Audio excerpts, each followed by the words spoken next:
Welcome to Toffee TV. It's the instant match reaction. Chelsea 1, Everton 0. A typical story at Stamford Bridge. Um, yeah, Everton for 65, 70 minutes were very, very poor, and somehow managed to stay in a game of football that meant for the last 20 minutes or so had a go. Yeah. Everton, I mean, Everton, just by the colour of their shorts, you could tell we're on holiday mode, flip-flop mode. But we still somehow made it a closer contest than obviously Chelsea would like. First of all, Chelsea have gone up to fourth. I think that shows you the level of the Premier League where it is. They were dreadful. They were dreadful. And if Everton had any kind of attacking presence, I think would have beaten them today. They were dreadful, but we were more dreadful. Sadly, it's the same problems, isn't it? We've got our back four we're drilled in such a way that we don't give too many goals away, but in the final third, we're pretty poor. We make very few chances, and when we make those chances, we generally rush those chances. So the whole sort of final third needs to be ripped up. The whole of it needs to be ripped up, and we need to start again. Obviously, the team news, he went with Patterson and Jake O'Brien. That's what we all wanted to see. Obviously, Patterson got taken off, which doesn't look good for him. But listen, I'd like to see Patterson given more chances before the end of the season, so the manager can make a decision on him. Listen, he might have made a decision on him today. He hasn't played right back for a year. People have got to remember that. But he also doesn't look very comfortable playing right back. Whereas when Ashley Young came on, he just looked comfortable on the ball, comfortable going forward.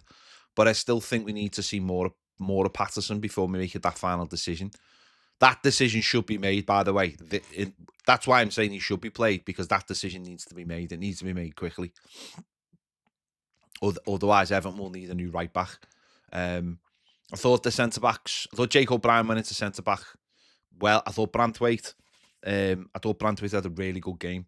I thought he took that leadership that was needed of being the senior defender, and I think he took it really well. So I thought he had a good game. Ahead of them, again, decisions need to be made now for the rest of the season.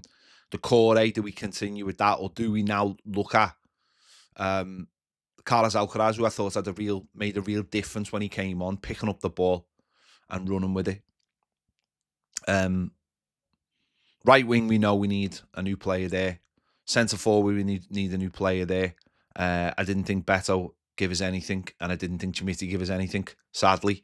And we know, don't we? We know.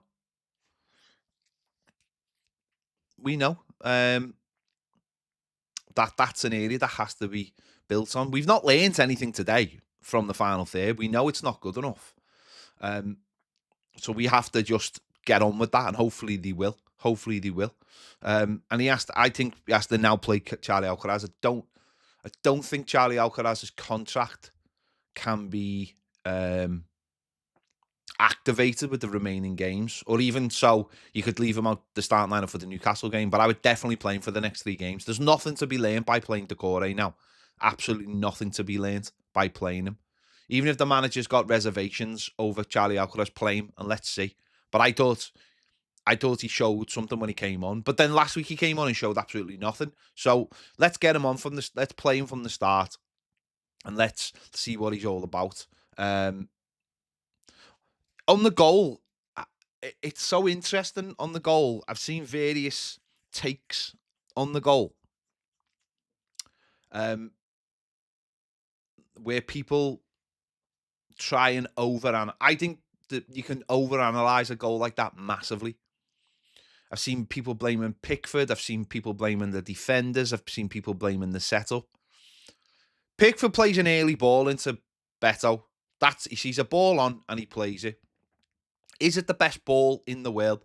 No, it's not the best ball in the world because it bounces a couple of times. But Beto gets it under control, takes a touch, then tries to take another touch, and then has it taken off him. That leaves the pitch wide open. It's an early ball by Fernandez. He finds Jackson, who hits it with his first touch. There's so much that can be better. But without over-analysing it, I expect my centre-forward to get hold of the ball and with his second touch or third touch, lay it off to somebody. So let's not over-analyse that situation. Beto needs to do better. But then we need to have a midfielder who's closer to Enzo Fernandez. Then we need to have centre-back who's closer to Jackson when he gets the ball. Everything can be better. Of course it can. In there. But I've just seen this thing of like, it's on Pickford. That to me is crazy. That to me is crazy. That's over-analysing a situation. For me, the Beto should just be able to control the ball and lay it off. And that doesn't happen. It's as simple as that.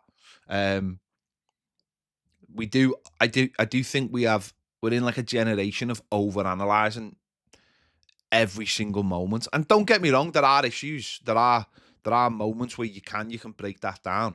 Of course there are. But I just think Beto just needs to get it and lay it off. Let's just talk about the Stonewall penalty that no one else seems to be talking about. The penalty on Michalenko, that was absolutely Stonewall penalty. The goalkeeper comes and doesn't have the ball under control and clears out Michalenko and yet somehow gets a foul. What? That is a penalty. That is a Stonewall penalty. And the commentators didn't even mention it. It wasn't mentioned in a half time. And I hope David Moyes mentions it in the aftermatch stuff. I hope someone in the media who was at the game from Everton's side of things asks David Moyes what he thinks of that. Because to me, that's a Stonewall penalty. There was one on Beto a little bit afterwards, which I just think is nothing. It's a nothing. If it happened to us, I would think it was nothing. It was just two players, and you see it all the time. I don't think that was a penalty. But the one on Michalenko is a Stonewall penalty. And just because both of the players went down, hurt, how is it a free kick for them? If it's a foul on Michalenko. The goalkeeper comes charging out to get the ball and does not have the ball under control and takes Michalenko out. It's a Stonewall penalty. And no one said a word about it. No one said a word about it. It's crazy. It should be shouted from the rooftops. And this is how, I've said this a few times over the years, this is how narratives get created in football. This is how narratives, if that's against one of the teams who are chasing Champions League, if that's against one of the teams chasing the league, if that's in the FA Cup semi-final today, they will be shouting from the rooftops that is a penalty. And then people are looking at it, and then the PGMOL are looking at it. It's a penalty. If they went back and overanalyzed it like they did with Tarkowski, if they go back and analyze it and analyze it and analyze it and analyze it, you make noise. It is a Stonewall penalty, and I just can't understand how no one has even mentioned that. It's crazy, absolutely crazy, and that's where narratives are created in the media, where things get talked about, like Tarkowski, and other things don't get talked about. It's absolutely mad. It's absolutely mad. We were dire first half. We stood off them too much. We allowed them to play football far too easily. Second half, as I said, the subs came on. I think we were already improved, but the subs came on. Beto had just had a shot, which stung the keeper's palms.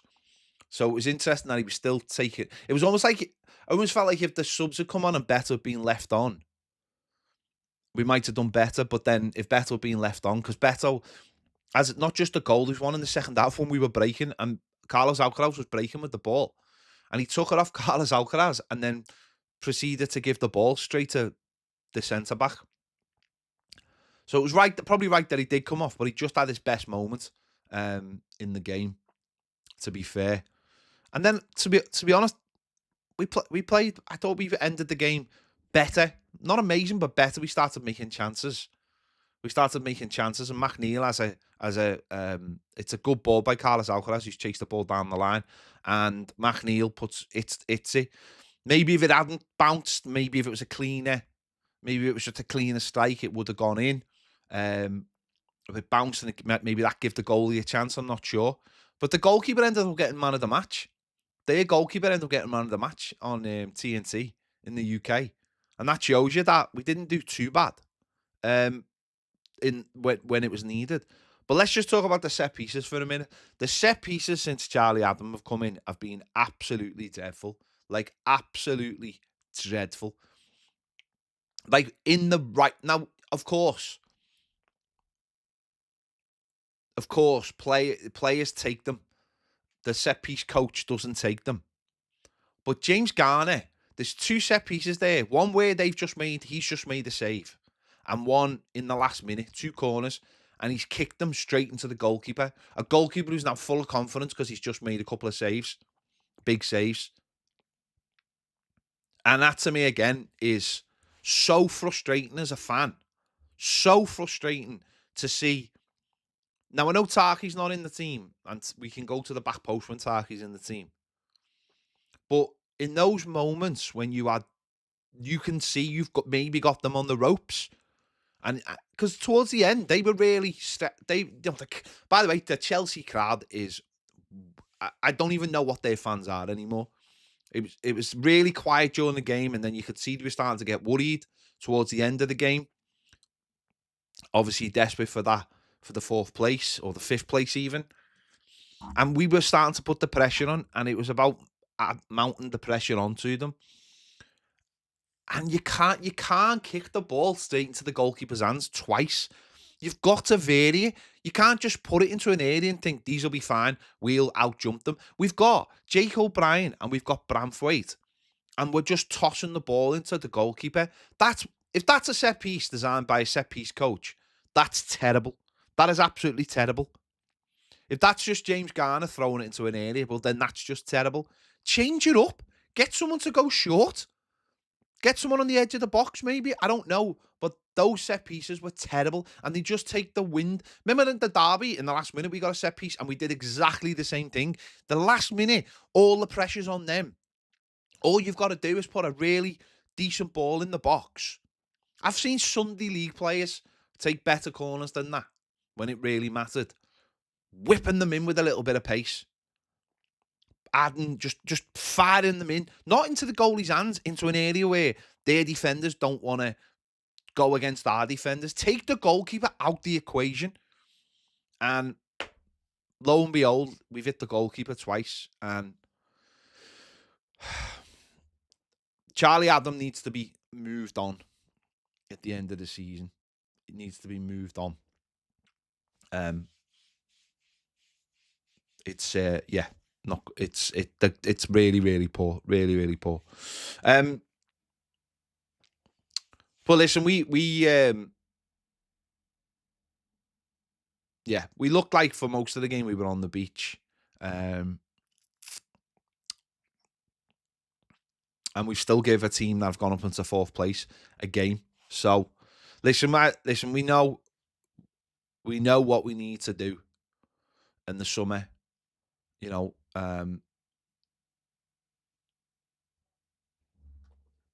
we know we need to get in a front 3, and change. Well, we obviously need more players, and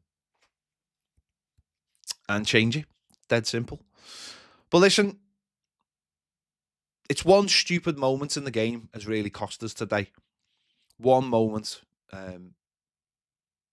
that has really, really cost us. So And that happens. It happens now and again. But it's just so frustrating. It is frustrating when we, it's just frustrating when you have little moments, when you have little chances to get something out of a game. When you haven't been battered.